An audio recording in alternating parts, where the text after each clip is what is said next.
कालो मरिचवाला चिकन।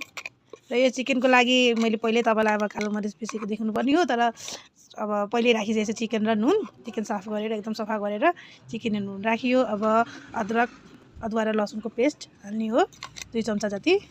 लगभग 1 केजी छ हाम्रो, 1 केजी नै छ चिकन।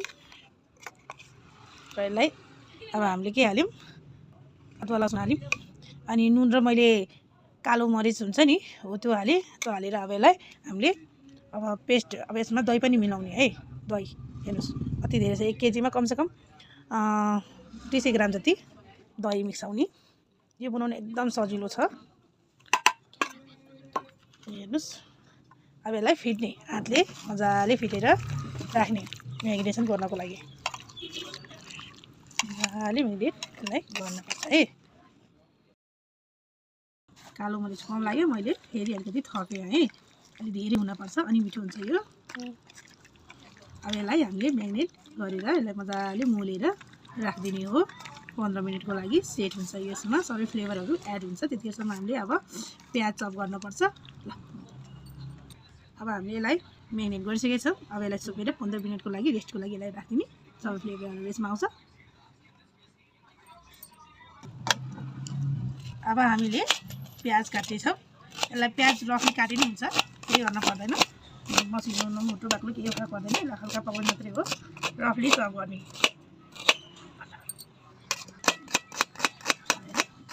रफली चप गरेपछि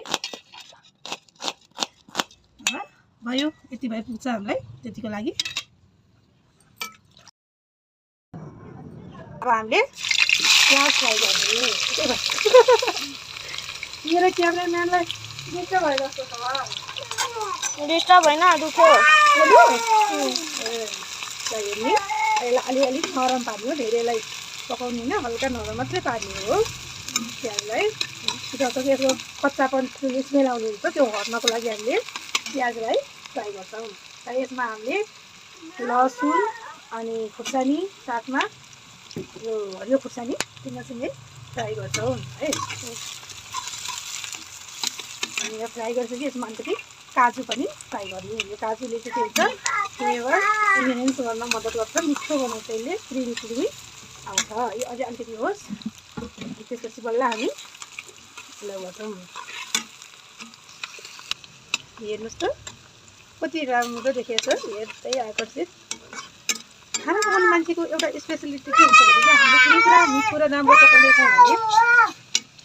पकाउँदैछौँ भने त्यसलाई हामीले हेर्दै आफ्नै मनले यस्तो